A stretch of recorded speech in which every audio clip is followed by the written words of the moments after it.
This drawing technique is controversial, not because it's so difficult, but because it's so simple. Some people would say, that's not real art. That doesn't count. That's cheating. Well, I use it in my painting and my drawing. And let me tell you, it's not cheating. I'm going to show you how to draw anything.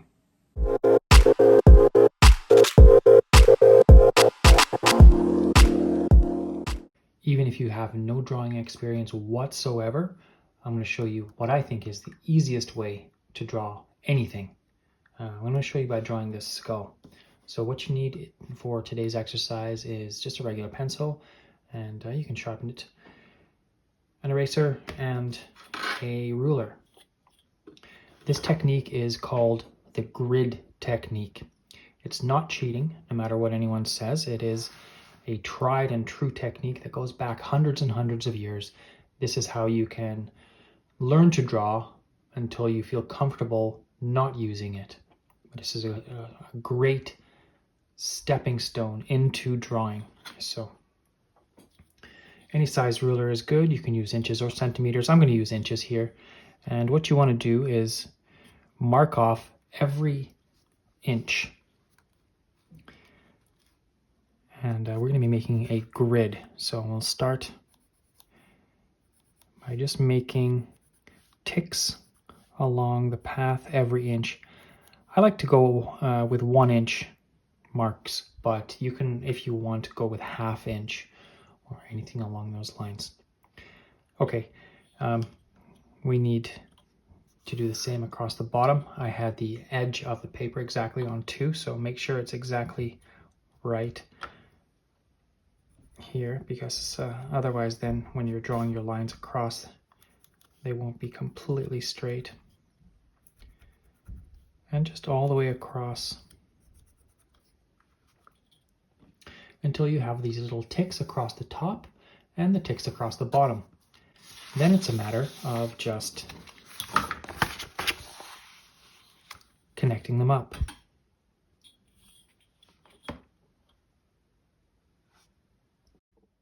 Now that you have all of the lines in one direction drawn, it's time to do the same thing in the perpendicular direction. So I'm going to do the same thing once again and just draw ticks at every 1 inch mark all the way along the top.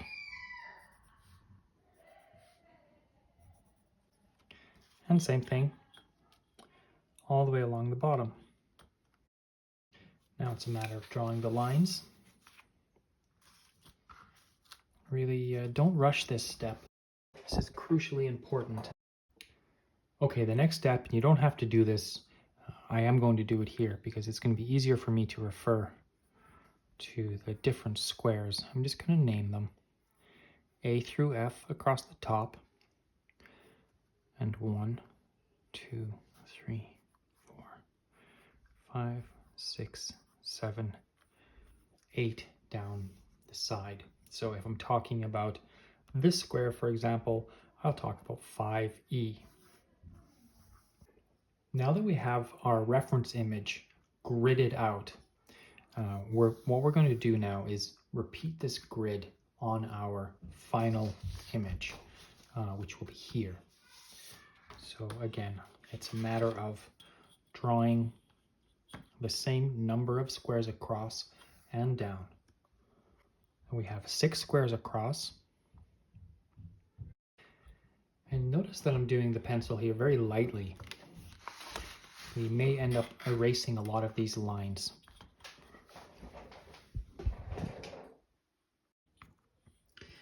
And I'm going to draw the 8 squares across.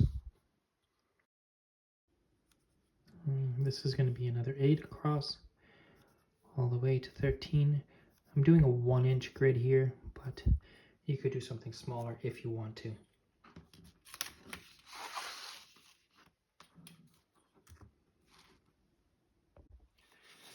And just like we saw with the reference material, A, B, C, D, E, F, G, all the way across the top, we're going to be doing that here as well. And that way it'll make it really easy to line up our squares. There's nothing worse than trying to do a good drawing and accidentally mixing up the squares. Same thing, 1, 2, 3, 4, 5, 6, 7, 8, all the way down. And I'm going to name the squares here. I'm going to constantly check this and reference this. Now we're almost ready, and the next thing I'm going to recommend is taking a harder piece of paper. This is an old photograph, and I've cut a 1-inch square, and then I've also made little indications here at the halfway point and at the quarter point. So this is exactly 1 inch. And what I can do is I can place it on top of my drawing, and it isolates all of the squares around there. That can be a little bit confusing sometimes, but if I put that square on my drawing, I can see only this square, nothing else. And it's much easier for me to focus just on the square that I'm trying to draw. This will lead us to our next step. So the great thing about drawing with the grid technique is we can start anywhere. You can start at the top, top right, bottom, anywhere you want. I'm going to start here. What you do is you take your viewfinder. It's exactly the same size as one of the squares.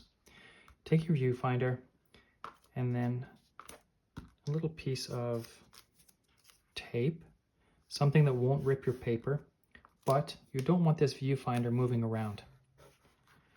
Now I have the square that I'm going to draw. From here, I'm going to take my drawing and match up C, 1, 2, 3, 4, 5, C5. 1, 2, 3, 4, 5, it's here. Let's zoom in a little bit now. Okay, we have our reference material. This is C5, and then you have C5 is here. What's really great about this technique is that I don't have to think about the skull. I don't have to think, oh, I'm drawing part of the nose here and there's a certain part of a bone. I don't have to think about any of that at all. All I have to concentrate on are the shapes. So let's take the halfway point. It's here and here. There's that dot. We can see that this major line goes not quite to the middle point. Let's draw that middle point here. And it's going to start just past the quarter point. So that's half. There's a quarter. Something like this. Comes down. Now where does it end? Here's half and a quarter. Half and a quarter. Just below that. And it curves around. Now, the more detail you put in here, the more realistic it's going to be. So that's up to you. But this is the idea. You want to just follow. You can divide this large square up into smaller squares like this. You want to break it up into manageable squares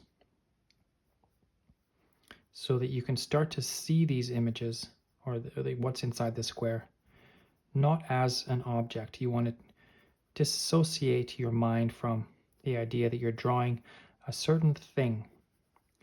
Rather, focus just on drawing the details, the patterns, without really thinking about the object or what it is that you're drawing specifically.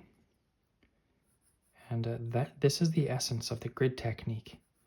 It allows you to dissociate your mind and just go into some sort of meditative drawing experience. You don't have to be clouded by the reality of the object. It's not there. You're not looking at the object. You're just looking at shapes. And you can do the lines. You can use the side of your pencil and start shading. You can finish each square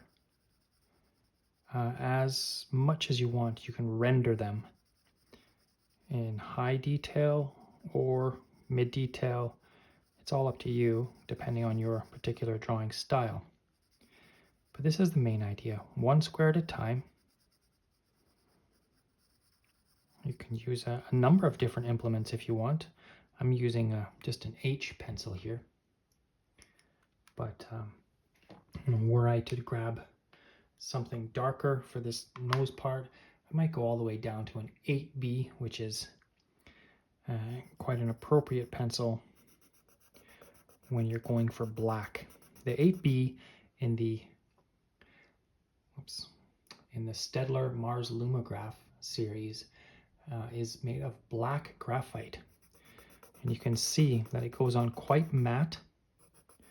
It's not shiny gray graphite like you see in a lot of pencils. And because of that, it really does come recommended by me. I'm not associated with Staedtler at all. I don't have any affiliate links to provide for you, but they do provide an excellent product, one that I would recommend. These pencils are relatively inexpensive for how good they are. They're about $1, $1.50 each, but they do last a long time. So yeah, so that's it. Let's do another square, and we'll keep moving along. Okay, so I've just decided to go for the square directly under C5. That's C6 right here, and we can see it here in our reference material. I'm going to cover up all of the surrounding squares with this viewfinder, and that's going to really help us isolate the drawing, just like this. This would be a very long video indeed if I did the viewfinder method for all 48 squares, but of course, once you become familiar enough and comfortable enough with that viewfinder method, you can discard it. Even though I'm not using the viewfinder anymore, I'm still using the same technique. And that is to say, I'm looking only inside one square at a time, and I'm trying not to think about the thing itself, whether it's an eye socket or a tooth or part of a jawbone. Try not to think about the object, but rather just concentrating on the shapes and the tones, how light or how dark something is. As you become more and more comfortable with this technique, you can get rid of the viewfinder, and then you can also start working in multiple squares at the same time. Also, you'll notice that I've gone with a couple of pencils here. I like to use the lighter pencil just to really make sure that I have my lines in the right areas. And then I'll use a darker pencil for the really dark spots.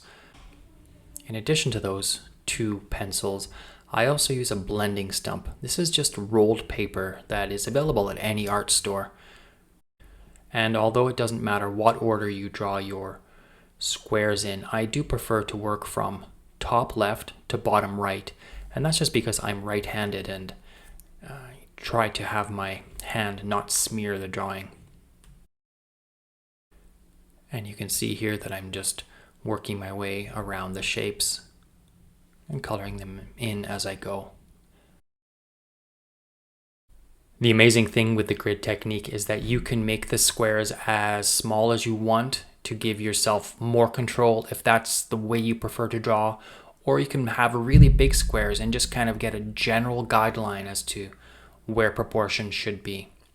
With this grid technique, you can draw anything because all you're doing is focusing on the colors, on the shapes, on the shades, and it doesn't really matter what the object is. If you had value from this content, please do consider joining my Patreon at patreon.com/MarkLiamSmith.